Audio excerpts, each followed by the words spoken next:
बाबा सिद्दीकी की मौत के बाद आज हर किसी की जुबान पर लॉरेंस बिश्नोई का नाम है। लॉरेंस बिश्नोई का ये स्टेटमेंट हर जगह चल रहा है कि जब तक सलमान खान काले हिरण की मौत के लिए माफी नहीं मांगते तब तक वह सलमान खान को माफ नहीं करेंगे। बहुत से लोग जो राजस्थान या इस इलाके के बाहर के हैं वो यह बात समझ नहीं पा रहे हैं कि आखिर एक हिरण को मारना इतना बड़ा मामला कैसे बन गया। बहुत से लोग लॉरेंस के इस गुस्से पर हैरान भी हो रहे हैं।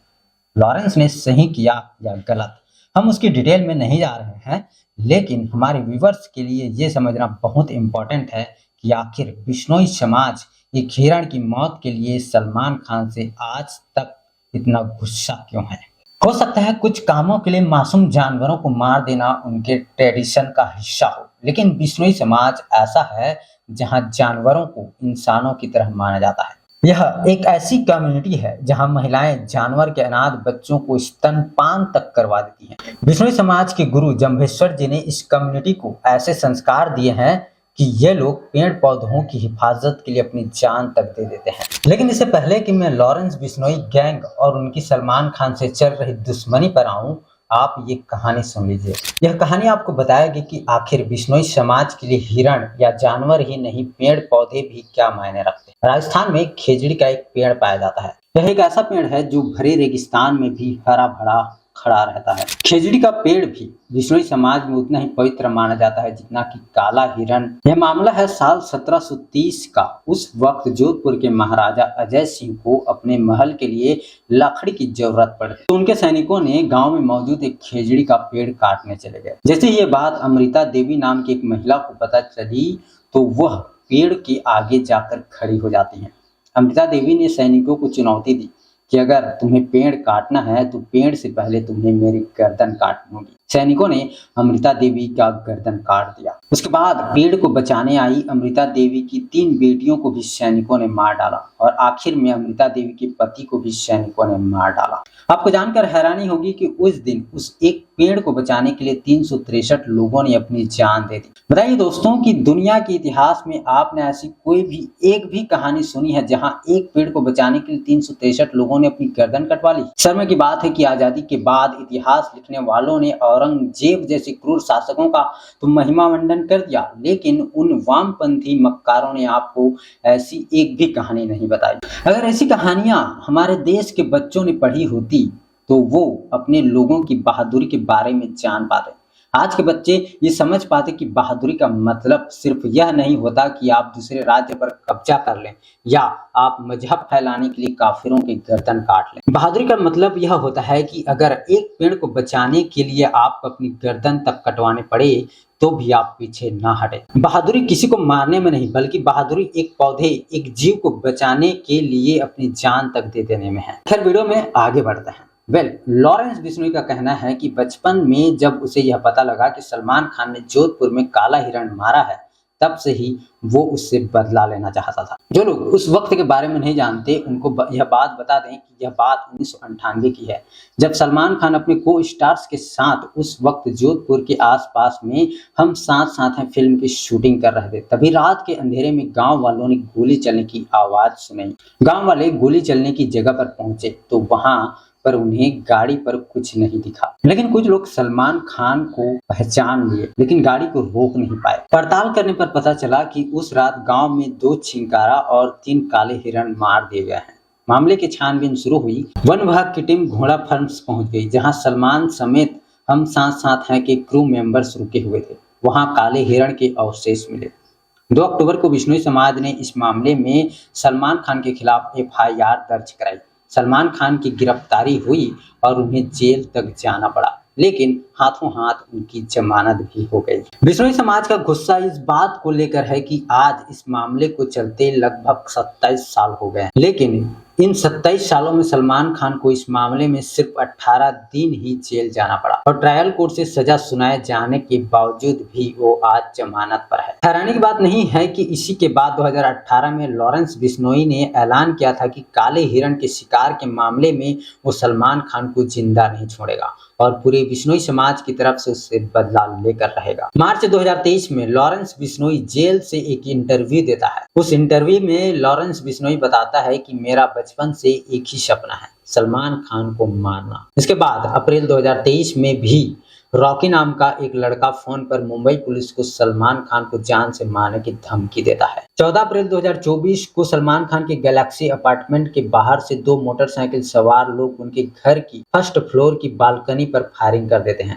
इस पूरे मैटर में अब तक का सबसे बड़ा मोड़ तब आया जब कुछ दिन पहले मुंबई के एक बड़े नेता और सलमान खान के करीबी दोस्त बाबा सिद्दीकी की कुछ लोगों ने गोली मारकर हत्या कर दी। उस मर्डर के कुछ देर बाद ही लॉरेंस बिश्नोई गैंग ने इसकी रिस्पॉन्सिबिलिटी ले ली। यह खबर आई कि लॉरेंस बिश्नोई गैंग बोल रहा है कि जो भी आदमी सलमान खान की हेल्प करेगा वो मारा जाएगा। तो आपको बता दें कि ये वही बाबा सिद्दीकी हैं जिन्होंने 2013 में अपने घर में हुई इफ्तार पार्टी में सलमान खान और शाहरुख खान की सुलह करवाई। बाबा सिद्दीकी सलमान खान के फैमिली के बहुत क्लोज थे।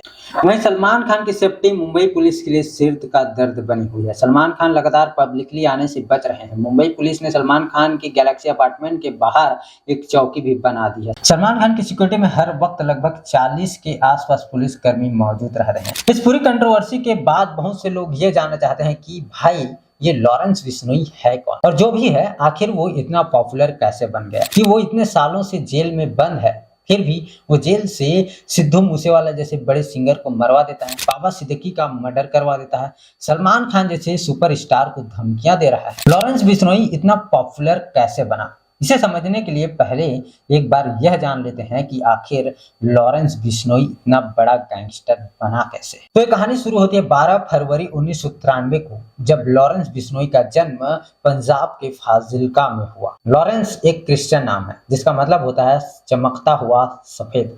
हालांकि पुलिस रिकॉर्ड में लॉरेंस का नाम सतिंदर सिंह है। उसके फादर पुलिस में थे और वो चाहते थे कि बेटा IAS बने। 12वीं की पढ़ाई पूरी करने के बाद लॉरेंस चंडीगढ़ चला गया, जहां उसने DAV कॉलेज में दाखिला लिया और धीरे धीरे उसने स्टूडेंट पॉलिटिक्स में दिलचस्पी लेनी शुरू कर दी। इसी टाइम इसकी गोल्डी ब्रॉड से दोस्ती हो गई। वही गोल्डी ब्रॉड जो आज कनाडा में बैठकर लॉरेंस बिश्नोई गैंग के लिए काम करता है।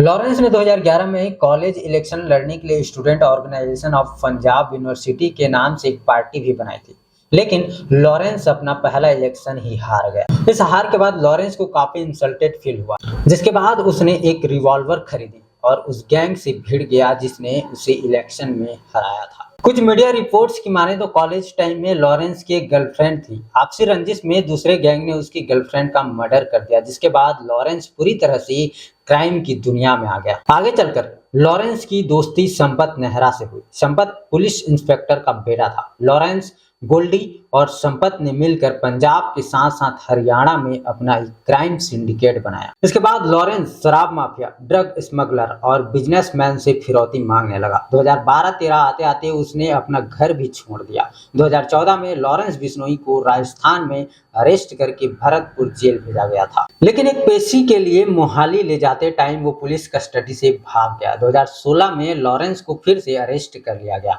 और तब से आज तक वो जेल में ही बंद है। लेकिन जेल में बंद होने के बावजूद वो आज भी धड़ल्ले से पूरी दुनिया में अपना काम चला रहा है। 29 मई 2022 को सिंगर सिद्धू मूसेवाला की उसके घर के कुछ ही दूरी पर 24 गोलियां मारकर हत्या कर दी गई। बाद में पता चला कि उस पूरे मर्डर को भी लॉरेंस बिश्नोई और गोल्डी ब्रॉड ने अंजाम दिया था। 5 दिसंबर 2023 राष्ट्रीय राजपूत करणी सेना के अध्यक्ष सुखदेव गोगामेड़ी की उनके घर में घुसकर गोली मारकर हत्या कर दी गई। मर्डर के कुछ देर बाद लॉरेंस गैंग के रोहित गोदारा ने सोशल मीडिया पर पोस्ट करके मर्डर की जिम्मेदारी ले ली थी। इसके बाद इसी साल 14 अप्रैल 2024 को सुबह 4:51 पर दो बाइक सवारों ने सलमान खान के गैलेक्सी अपार्टमेंट पर 5 राउंड फायरिंग भी की। बाद में लॉरेंस के भाई अनमोल ने सोशल मीडिया पर पोस्ट करके इस हमले की जिम्मेदारी ली थी। इसके अलावा कुछ दिन पहले जिस तरह बाबा सिद्दीकी जैसे बड़े नेता को सरेआम हत्या की गई, उसने तो पूरे देश को हिला कर रख दिया। इस मर्डर की रिस्पॉन्सिबिलिटी भी लॉरेंस बिश्नोई गैंग ने ही ली। आज लॉरेंस गैंग में 700 से ज्यादा शूटर्स हैं। ये विदेशियों से हथियार मंगवाते हैं। इसके शार्प शूटर्स पंजाब, हरियाणा, राजस्थान, दिल्ली से लेकर हिमाचल प्रदेश से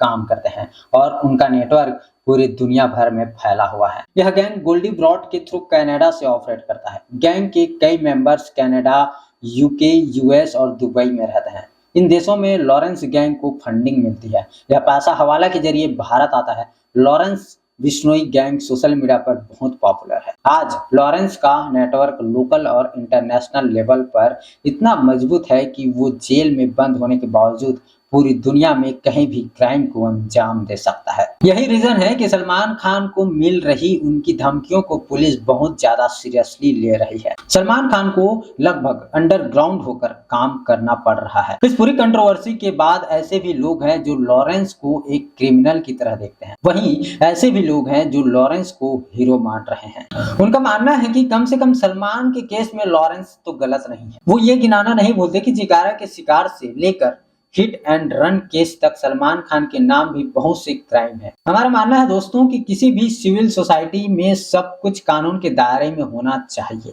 फिर चाहे वो कानून लॉरेंस के मामले में हो या सलमान खान के मामले। बाकी आप इस मैटर पर क्या सोचते हैं हमें कमेंट करके जरूर बताइएगा।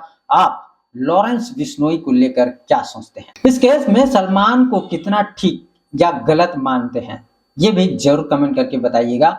वीडियो पसंद आई हो तो इसे शेयर करना मत भूलें, चैनल को भी सब्सक्राइब करके जाना। जल्दी मिलते हैं, अपना ख्याल रखिए। जय हिंद, वंदे मातरम।